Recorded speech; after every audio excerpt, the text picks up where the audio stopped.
Assalamualaikum warahmatullahi wabarakatuh. Alhamdulillah, teman-teman semuanya selamat malam. Karena sekarang sudah malam, bertemu lagi bersama saya Anwar di channel Tajwid 5 Menit. Dan pada sesi kali ini, insya Allah kita akan mencoba membahas tentang mata kuliah termin 1 di tempat saya kuliah S2. Kebetulan sekarang kelas perdana dan mata kuliahnya itu adalah eh, manajemen sumber daya manusia. Ada 3 pelajaran yang kita pelajari pada kesempatan kali ini, dan mungkin pelajaran ini juga akan teman-teman semuanya jalani ya kalau misalnya memilih jurusan sebagai Magister Manajemen. Jadi apa saja yang dipelajari? Dosen yang membahas pada apa? Dosen yang mengajar pada kesempatan kali ini itu adalah seorang doktor yang bekerja di salah satu BUMN di kawasan Jakarta Timur. Dan materinya juga sangat banyak ya, karena kita kuliahnya hanya hari Sabtu selama 3 jam dan ada 3 materi yang diajarkan. Itu saya coba akan bahas secara sederhana ya pada kesempatan kali ini. Baik, kita langsung saja. Nanti mungkin saya ada slide juga ya, saya terima, tapi karena tidak ada lisensi juga saya untuk menyebarkan slide-nya. Tapi kalau misalnya ada yang ingin ditanyakan, penasaran bagian mana, mungkin bisa nanti saya olah terlebih dahulu ya sebelum di-share pastinya.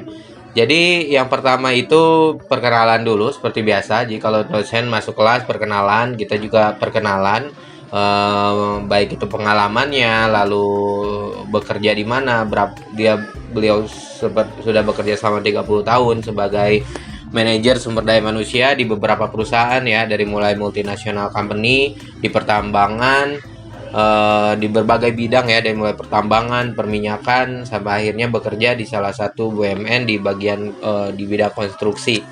Nah, selanjutnya dijelaskan juga beberapa teori-teori terkait SDM ini ya, misalnya tentang model fungsinya dari Mondi dan Mortosio.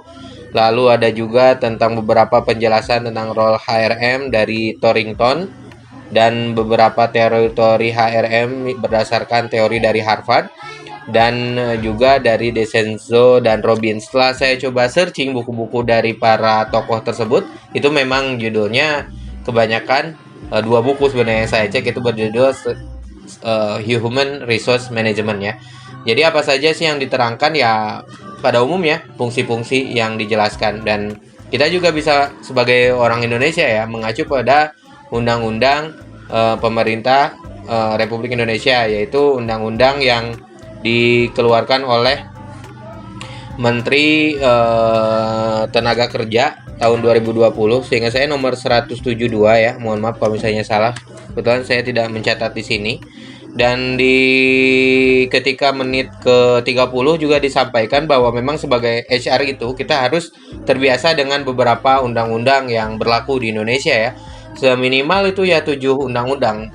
Salah satunya adalah Undang-Undang Cipta Kerja, Undang-Undang Serikat Pekerja, Undang-Undang Jaminan Sosial Kesehatan, dan juga Jaminan Sosial Tenaga Kerja, Jaminan Pensiun atau Dana Pensiun, juga K3 ya, berhubungan dengan kesehatan dan keselamatan kerja. Itu juga harus dikuasai oleh Anda ataupun kita semuanya yang berniat untuk meniti karir di bagian human resource atau sumber daya manusia.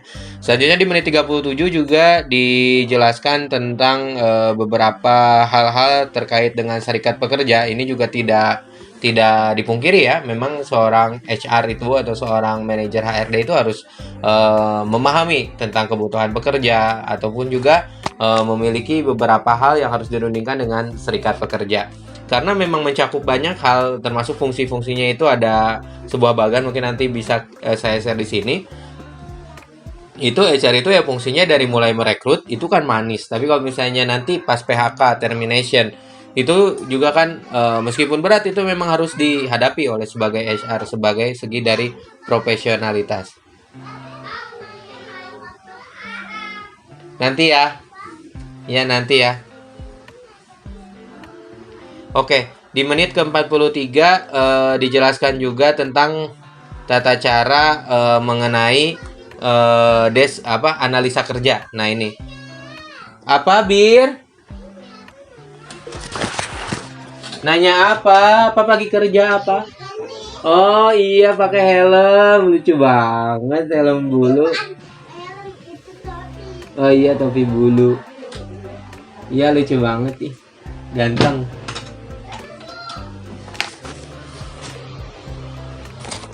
Oke.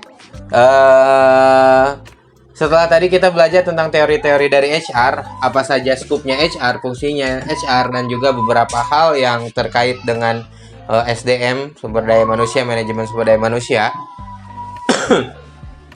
Selanjutnya kita pada pelajaran pertama itu membahas tentang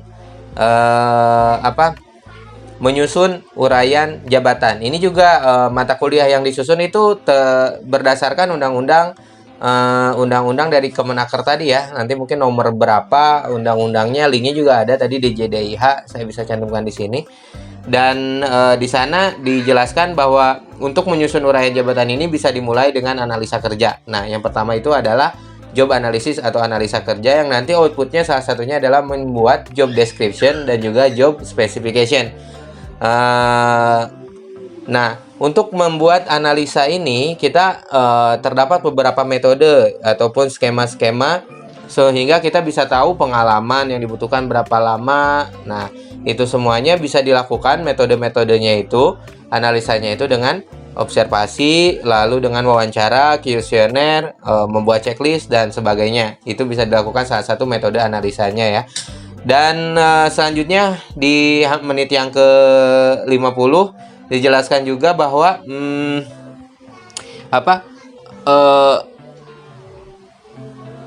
kita juga bisa melakukan, setelah dianalisa itu melakukan evaluasi. Nah, jadi setelah dianalisa lalu dibuatlah sebuah hasil skema dari analisa itu, dibuat job deskripsinya, lalu tadi spesifikasinya, lalu ini juga harus dievaluasi. Nah, nanti kita dari job profile ini ya, dari sebuah job profile yang berisikan deskripsi itu, hasil analisa kerja ini akan menciptakan job profile ini, kita review. Nah, itu dan kita evaluasi. Apa fungsi evaluasi ini? Evaluasi ini salah satunya untuk menghasilkan grading yang baik dalam sistem penggajian nantinya ya, dan menghasilkan juga nanti perhitungan benefit yang harus diterima untuk posisi tersebut itu seperti apa. Dan ini adalah sebuah proses yang kontinu, proses yang harus terus-menerus dilakukan oleh seorang manajer HR dan juga staff-staff di dalamnya ya, dan juga tim-tim pendukung di dalamnya.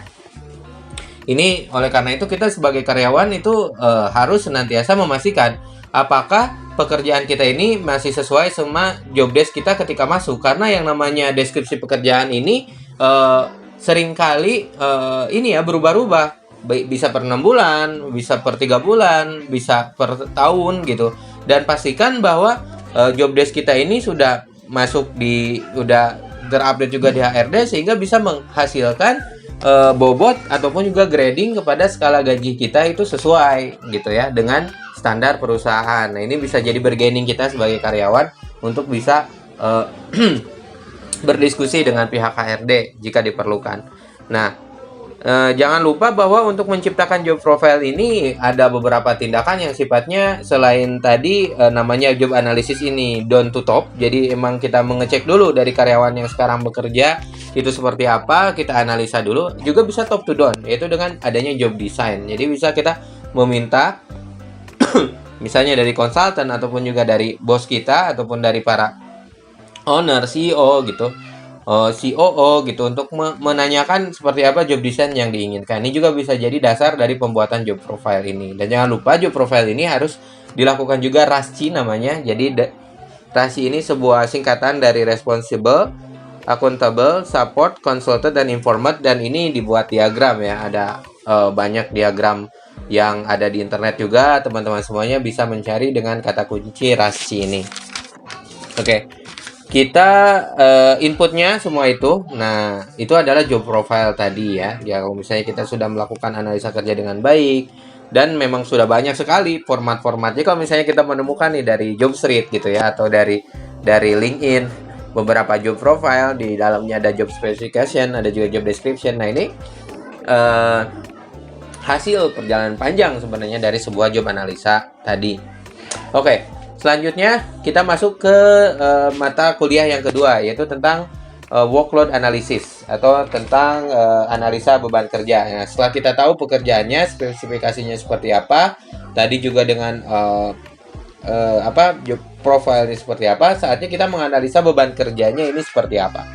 Nah, menganalisa beban kerja juga metodenya sama, bisa kita dengan work analysis tadi ya, sama dengan work analysis tadi atau analisa kerja tadi, bisa dengan wawancara, checklist dan sebagainya.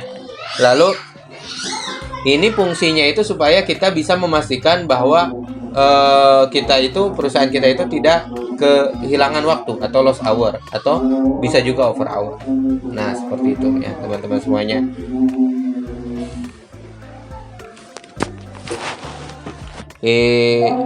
Kita karena azan, mungkin nanti kita lanjutkan untuk pembahasan tentang workload analysis ini di video selanjutnya. Terima kasih sudah menonton video ini, mudah-mudahan bermanfaat. Wassalamualaikum warahmatullahi wabarakatuh.